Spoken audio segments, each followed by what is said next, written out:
It's me, Scotty D. Welcome to the sultry, sensuous Pillow Talk with Scotty D. Oh, sorry, wrong podcast. Wrong podcast. I'm in the wrong studio. It's me, Scotty D, Bang the Drum Podcast. I'm here alone today, all alone.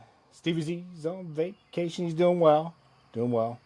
Happy vacation to you, Stevie Z. So this is a filler episode leading up to Field Day this Saturday from what is formerly known as Paul Brown Stadium. We will be there, weather permitting, which seems to be the theme of Ohio over the past, a long time now. As we get into spring, it's just been a miserable spring.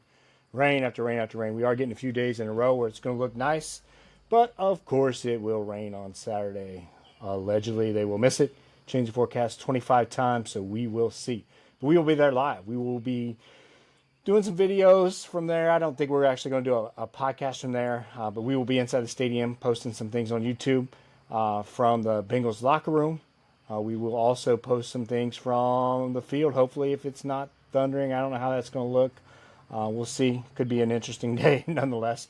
But we'll be around there. Hopefully some good visuals for you guys. So as we progress, we want to talk about our YouTube channel there. It's been a pain in the keister, to say the least. As you know, we got it going really well, growing fast. And I think I figured out what the problem is. I'm posting old Bengals videos. If you want to join us there, it's BTD Podcast Bengals on YouTube. So Bang the Drum BTD Podcast Bengals on YouTube. We are uploading. I put up a ton of Bengals videos. I think we're up to 200 plus subscribers, 175K viewers. A little less than 2 months, so not bad from the start. Got some other videos of NFL, some hockey stuff, some me wandering around Black Keys and Red Rocks. Red Rocks, a little Denver video. Milo, my idiot 6-month-old chocolate lab. He's not fully an idiot, but he's pretty damn close to it. So got all that on there. Things are going really well. And I think I figured out the root of it, which is kind of funny, but it's kind of a pain. You deal with these bigger companies, tech companies specifically, you have no recourse, right? I had a Twitter channel or Twitter account, I don't know, 8 or 9 years ago, something like that. It was doing very well, followed by some big time names you guys would know, going back and forth doing, and somebody complained. It was a competitor, no doubt, complained, and they just shut it down. No recourse, no appeal. I tried to appeal. It got hacked, I think, by somebody, and so it's kind of the same thing, but here it's a little different. It's actually more comical. So what I've got, I think I got it down to, we did the podcast where Stevie Z was talking about his life in the trunk, right? So I ran an ad on that podcast, just a promotion through YouTube itself. So not some foreign body or anything, right through YouTube.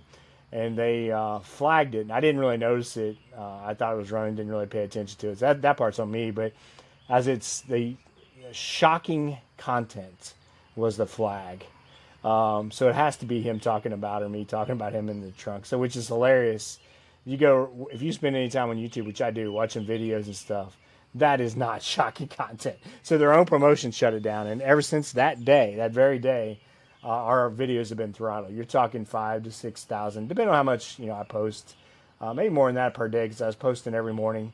Usually, the dog gets me up, so about 6:30 to 7, I'm posting videos, and then again in the evening, consistently, no matter what it was, if it was Bengals related, consistently 5,000 to 6,000 composite views, which is nice in the morning and night. You get up. We got up over a rolling 28. I think we were up to almost 150,000 on a rolling 28. So that's really good. And now we're getting 2 to 3 views. They say, no, nothing changed. We're not shadow banning you. Okay. And it's not. It's just your contents. The viewers aren't into it. No, that's not true at all. They lied to you about that, certainly. And that's big tech for you.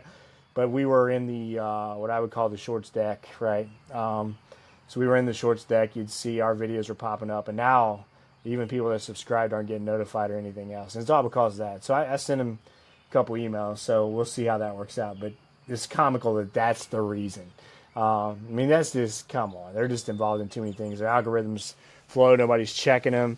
They're flagging stuff. So it's kind of a pain in the ass, as you're trying to grow a channel, you're doing it the right way. We're not buying followers or doing anything else. So ridiculous. But it's typical for big tech. They gag on a gnat, swallow a camel, as they say. So if you could follow us, I'm curious if you want to comment on here on YouTube or Spotify or wherever you're listening, we'll have it up on all mediums. Like send us a message or something. Like I'm going to post. I plan on posting. Still continue to do it, even though we're not getting much hits now. You got to hope that it'll come back. I'm tempted just to delete the damn channel and start all over after just ridiculous on their end. But if we get it back going, I have a playlist of Bengals clips, a playlist of this podcast and shorts from this podcast.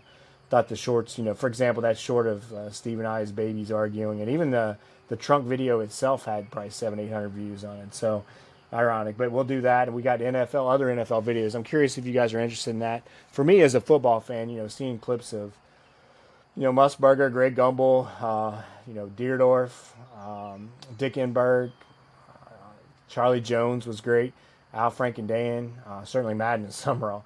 All those guys and the highlights, hearing their voices, seeing clips of Barry Sanders as a young player. My videos are a little hit and miss because some of them are just parts of games and back and forth. So it's all, the vast majority of it I'm posting from my collection. Some of it's from other stuff inside here. But it's it'll be Bengals videos, NFL videos, some other sports occasionally. So curious if you're interested in that or if there's something else you want to see. I've got some older wrestling stuff. I'm sure we got some wrestling fans. I don't have some. I got a ton of stuff. Like, it would take me a while to go through it, but they are on DVD, which makes it easier. The stuff I have on VHS is a little tricky. So the TV's so small that I have a VHS player hooked to get the YouTube shorts. You have to record them vertically, which is a challenge. I'm getting better at it now. I kind of know what I'm doing now, but initially I didn't. So some of the early videos I posted were not that good, to be quite frank. So we got, I can post some stuff like that as well. So curious what everybody thinks about that.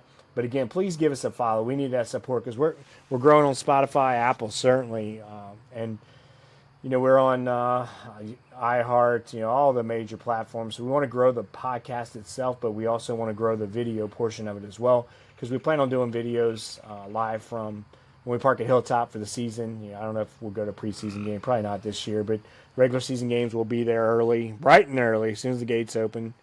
Stevie Z knows sometimes even before they open, wink, wink. So we'll see how that goes, but so we need that video support, and YouTube's obviously the best ally. They're a pain in the ass. You can't get a hold of a live person. If you had $1 million, I don't think you could. So kind of ridiculous, but if you can follow us, we get enough followers, it won't matter. And if you're subscribing, hitting the like button, and hitting especially the notification button, that will help. I think, again, we're up to 200 and some subscribers on that. Again, I'm happy with the numbers we've got. I'm realistic, 2 months in or whatever it is, a little less than that, to have that many views, that many subscribers, and both the audio podcast and the video. So I think we've done really well, but if they keep throwing us like that, we're not going to do well. They can say what they want. You watch it, you read on Reddit, that's what they're doing. They're not signaling me out by any stretch of the imagination. We're not big enough to do that, but there's got to be an appeal process, right? Because if not, you're down to them and nothing else. So as we talk about some Q&A things, we get a lot of questions and answers, which we love doing. That's what brought on the trunk thing. So thanks a lot, Russ. You probably got suspended there, but regulated a little bit, I should say. So Q&A is great, and we want more of that. But also, if you have any ideas on segments, comment, whether it be on any of the mediums, Facebook page as well, Bang the Drum. You can find Bang the Drum podcast there. We got 2 pages there. One I'll operate mostly, and Steve as well. So we got, combined, I think we're probably close to 2,500 followers there. Probably a little more than that, which is great, right? Twitter, we're doing some stuff. Instagram, I'm on there, Bang the Drum.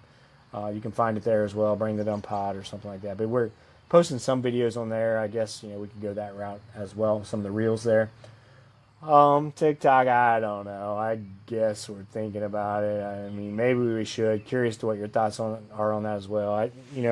Honestly, though, if we're there tailgating and doing live stuff, and we got people around us, maybe that is a good play. I'm not a big TikTok fan, but maybe I could grow to like it. Certainly, if we're growing on there, I would grow to like it. Using the word grow over and over and over. So let's talk a little about Aaron Rodgers here. Steve and I may hit some of these topics at a larger detail in the next upcoming days. This is a filler episode. In between, bridge, like a bridge quarterback. So you think about Rodgers to Pittsburgh, a lot to do about that. I don't like it personally. I know a lot of people bang on him, but I think as a Bengals fan, I think he's going to help them. He's certainly a major improvement over what Wilson was, not only what Wilson was last year, but also what Mason Rudolph and whoever else they want to try out there would be this year. I probably would have went the Fields route if I was them, just to try to build some longevity. But Rodgers, the second half of the year, he started playing better, and you think about all the craziness that was going on there in New York, with the coaching changes and just really a lot of friction there, a lot of turmoil, and certainly the media attention in New York's a whole lot different. But he played pretty well in the second half. So him and Pittsburgh, DK Metcalf, I don't think they're a great team, but I think at per normal they're going to be that 8-9 win team, which in the division those teams are tough to beat. Baltimore may be tough, and then Cleveland's way down the list, I think. But Rodgers there changes the game a little bit, I think, in terms of the Bengals division. So hopefully they start out strong. We've addressed that. We will continue to address that, I'm sure. But again, field day this Saturday. So keep an eye on YouTube channel primarily is where we'll be going with that. So if you look around, I'd say we'll be down there probably 10 to 10:30 a.m., something like that, in the stadium around 11:30 or so. So we'll post stuff probably leading up to that. We may do some reels and some things before that. So looking forward to that piece of it.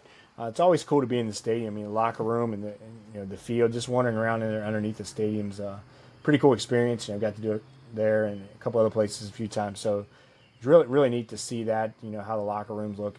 We haven't been there since they made a lot of changes. So that'll be cool. And, try to throw football. I don't know if that's going to happen. I don't know if we're going to have a football weather game out there, Steve and I throwing around in the rain. So it'll be like Rocky and Apollo Creed running on the beach. Maybe we should do that. Reenact Rocky and Apollo running on the beach. We're in the rain, running down touchdowns. Maybe we'll get a TD dance in there as well. That would be pretty funny, I'll have to say. So keep us in mind. And then, like I said, I'm going to continue to post videos. So if you like I posted one of Jim Breach breaking points in consecutive games. I don't know. It was a ridiculous amount of games he was in. So that's kind of cool to me. I'm just somewhat of an historian of football, but also nostalgic. I think, had a video of Harold Green running the ball and Harry Callis on HBO's Inside the NFL. I don't think it gets any better than that. I remember as a kid, this time of year, really, you get into that June and July time frame, it doesn't really fit because you're thinking about baseball and the Reds, on a roll right now, so playing a little better. But you think about, I'd turn on, I'd have the tapes and pull out a Harry Callis or even Berman on prime time to start getting revved up. The preview magazines, if they're not already out, will be out soon. So we're counting down. You got the mini camp, OTAs and all that kind of stuff, controversy with Shamar Stewart and Trey. But otherwise, it just gets you in the mood. The more I watch, I've seen them how many times in person and on video of T. Chase receiving passes from Burrow, just the explosiveness they got. And you're hearing good things about Burton, which is great. Chase Brown, you see those videos in Gesicki last year. So hopefully, it gets me amped up, and I'm excited about that. And I'm going to go off tangent here, so this will be the last little segment. But the my Edmonton Oilers, a rough one last night, that little bleeping twit. Marchand used to play at Boston. Man, those guys, you hate them. Kind of reminds me just like how Palomalu was a gnat just everywhere. Palomalu in his mouth, he is that punk, but those guys, you hate them, and then when you're on your team, you kind of adapt to them. But those twits. So again, I always think of the Oilers Bengals parallel. I think McDavid's the best player in the game. I think Burrow might be the best player in the game. If he's not, he's right there, and Chase is right up there as well, like Draisaitl is with the Oilers. Just can't. They could still bounce back. It's been tough for them to get over the hump because the goalie, and with the Bengals, it's always been the offensive line. So hopefully both of those will change this year. I will admit I will cry like a baby if either and or happen. So be nice if it's an and. But that would be great. So again, tune in this Saturday morning. Turn on the notifications so you'll see us when we go live. It's a good look at the stadium if you've not seen that piece of it. And we'll be out. I don't know where we'll park. Depends on the weather, I guess. I don't think we'll make a long hike if it's raining, but hopefully the weather hold off. Maybe if it will, we might. If it does, we might be out smoking some stogies. I think I got Steve warmed up to Cincy Light. So maybe we'll drink a few Cincy Lights down there, get a stogie, and get things going and pretend this is real football. It's still good to be in there. And we'll do some things from camp as well. Some other live shows coming up. Shirts will be given away here shortly. We'll show those on probably our next podcast. We'll have those. May have them on at the stadium. I think they'll be ready by then. So a lot of exciting stuff coming up. I know it's the off season, but we're getting into camp mode because it is coming quick. Stevie would like to say, and I do want to say this, if you read the signs on the road, keep right, accept the pass. It's a state bleeping law. 275. If you line people up at 275 in Eastgate or Tri-County, wherever you want, put 20 cars together in 3 lanes, probably 5 of them would get through, get there early, and the rest of them would be singing Kumbaya, riding up beside each other like it's a parade. It's unbelievable. Get out of the fast lane, folks. I'll be a little more animated than Stevie Boy. Drives me nuts. I'm calm in most situations, but I'm not calm in that when they're camping out in the fast lane. So enough of that. But see you on Saturday. Watch our videos, like, subscribe.